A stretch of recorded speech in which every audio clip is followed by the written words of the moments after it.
Hi, welcome to this video. In this video, I'm actually going to do three experiments. I'm going to do a cyclovoltammogram of ferricyanide. I'm then going to clean the electrode. When I say the electrode, I've got some screen printed electrodes in front of me. And then I'm going to do cyclovoltammetry of ferricyanide again. And it's in response to some particular questions. And I think these are very well thought out and asked questions. So let me jump into those questions and then just say I'm going to do a demo in order to answer it. So thank you for the feedback that we recently did a video on the Randall-Savage equation, and in that's when I was kind of coming to the conclusion that actually something that we don't do in biosensing, electrochemistry, is ever talk about or ever do the polishing, activation, cleaning, however you want to call it, of screen printed electrodes. If you're using what's called a glassy carbon electrode, or using a gold electrode, or using a platinum electrode, you'll read in the literature, people say, oh yeah, I did this to clean it, activate it. Screen printed electrodes, nothing. And you kind of realize, well, actually, there's a thing going on here. And in fact, you are, because you are meant to, let's say, because when ZP is making biosensors, so we'll take some of these screen printed electrodes and we'll convert them into an electrochemical biosensor. We're pretty good at it. We often have an activation step. And then I realize, when you read the literature of people using screen printed electrodes, or people are online complaining about screen printed electrodes, you realize they never have an activation step, which is fine. And I can tell you when can't do it, and I can talk about, you practically can't implement it when you're making products, but I can talk about these kind of things. But tonight I'm going to show you the fact is, if you activate a screen printed electrode, it gets better. So their observation was that, some of the data we showed, we had a 300 millivolt peak-to-peak separation, but in fact, I made a purposefulness to activate one of the electrodes, or the electrode, during my video on that Randall-Savage equation, and actually I had a peak-to-peak separation of 150 millivolts.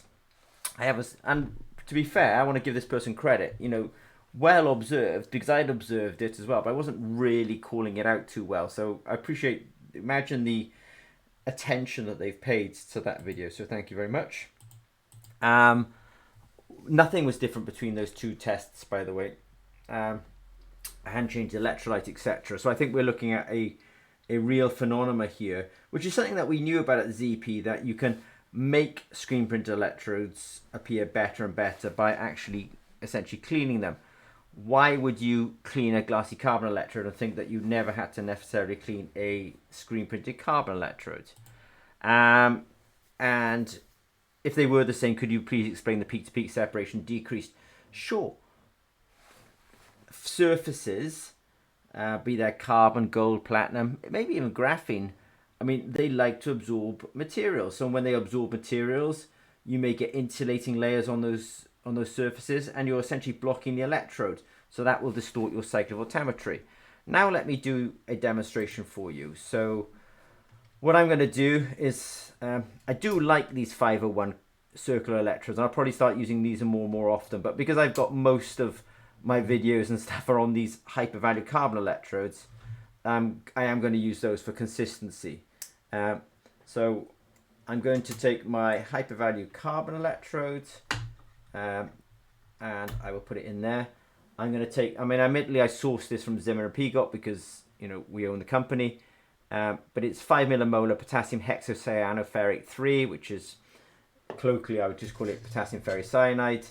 And I'm going to put a drop of 50 microliters of potassium ferricyanide onto that electrode. Yeah, that's what I'm going to do. Now, I'm not going to redo that whole Randall-Savage tutorial. If I'm smart, I'll try and link to it underneath the video. Now, what I'm going to do is I'm going to just do a quick test on that. So I'll put into my app.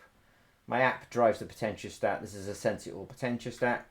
It's the world's best potentiostat when it comes to the commercialization of electrochemistry. This is the world's best setup potentiostat for that. So ferricyanide, 5 millimolar, no cleaning. So this will help me. No cleaning. This will help me recognize that in a minute. And I'm just going to go to continue. So I'm going to start this at minus 200 millivolts. I'm going to go to 600 millivolts. I'm going to... Now, I like to do things fast because A, makes for better videos, and I know I say it, but it makes actually for better assays. You know, 1 millivolt per second, no way. 10 millivolts per second, a bit slow.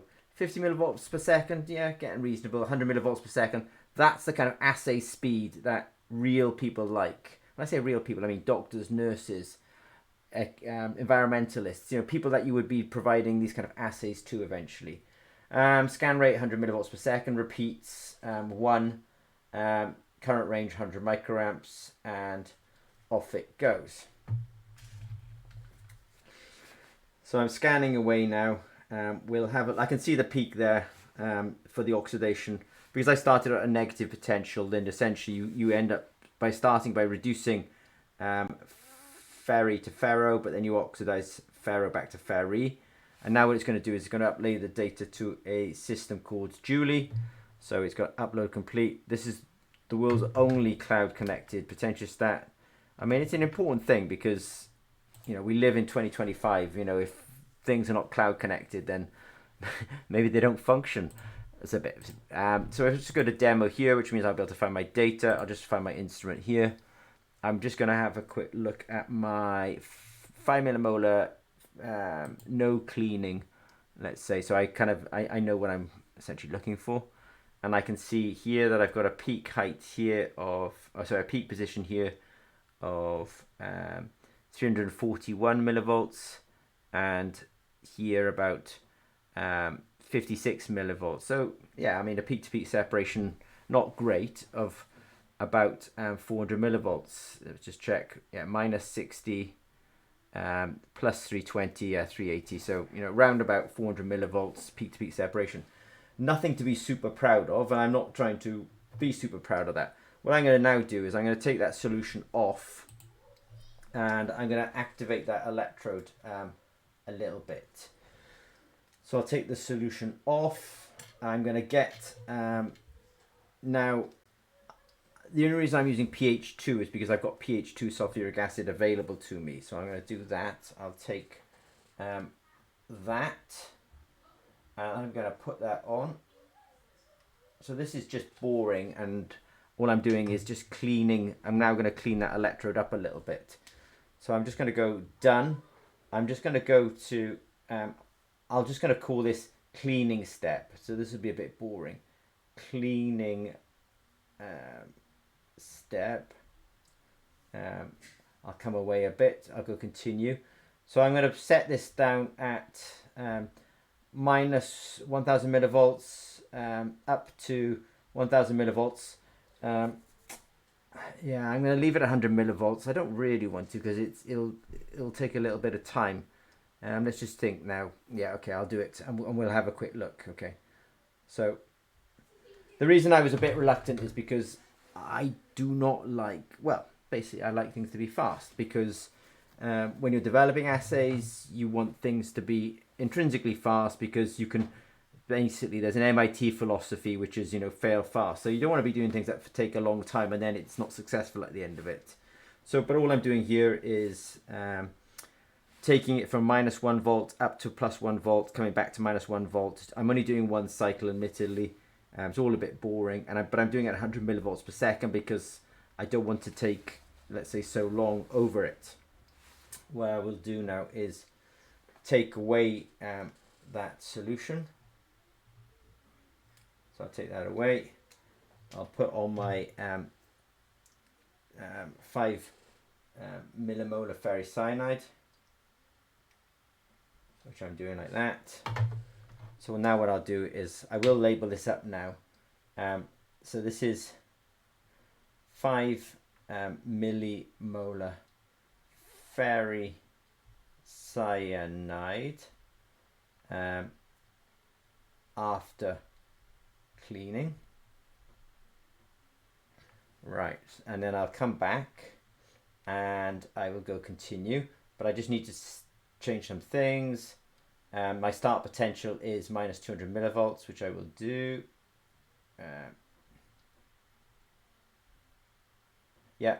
My turning potential, or my sort of second vertex will be 600 millivolts, 100 millivolts per second. Scan rate, yeah, and everything else is just one cycle and 100 microamp current range. I hit start. So it's cycling off now. I think that's actually got a little bit bigger. So I think that does actually reflect that, you know, we did actually do some cleaning. That's got a little bit sharper as well, but we can have a look at the data in a minute. It'll say upload complete. So never ask yourself the question, where's my data? Where should your data be? Your data should be saved nicely in the cloud so that when you get home from the lab, you know where all your data is. It's just residing in the cloud for you.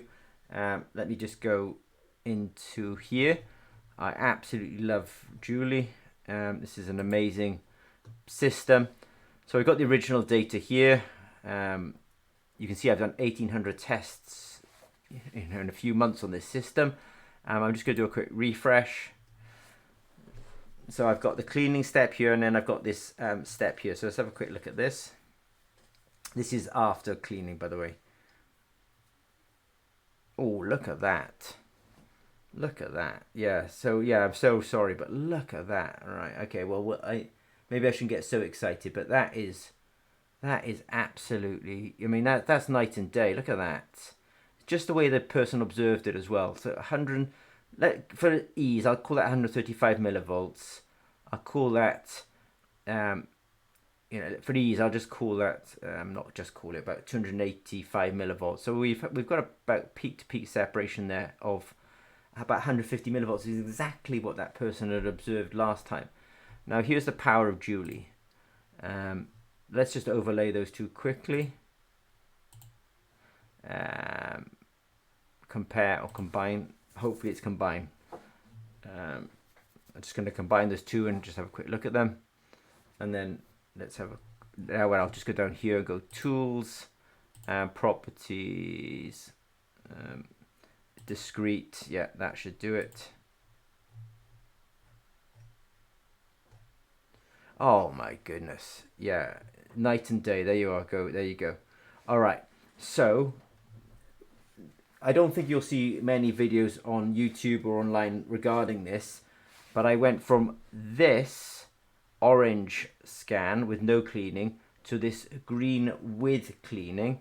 I mean, I can make it, you know, this is being a bit naughty, but I'll just, you know, show you as well. I can just make it look because that's a bit stretched out along that axis. But look at that. So I went from orange to green just by introducing a cleaning step. So I should go back to the question, really. So let's go back to those questions. Thank you for the demonstration. I'm glad you liked it. I'm glad you paid so much attention. It's cool. You noticed that we'd reduced from 300 millivolts peak separation to about 150 millivolts separation. You saw me do that live tonight, but change the emphasis onto actually the effect of cleaning. And you saw me do exactly the same. I used the same electrodes. I even used the same solution. So the only thing was experiment, cleaning, experiment. And you really saw the impact. Let me just check. There's one question. Is it necessary to activate or polish screen printed electrodes before each use? A quick answer is electrochemistry is a surface phenomenon. I have an electrode and I often have solution. And that interface is absolutely critical. So maybe it's actually the most ridiculous thing is that we expect that interface to be pristine. So even if you're using screen printed electrodes, you will activate them. Would you use a glassy carbon electrode without activating it? The answer is no, you would definitely activate it. You saw how quickly I did all this, even with all this extra talk that I did. So I just want to say thank you for the question. It prompted this video. And if you do have any questions, you can leave a comment underneath the videos, but you can also just reach out to us at this URL and we'll be happy to answer questions. Okay, thanks very much.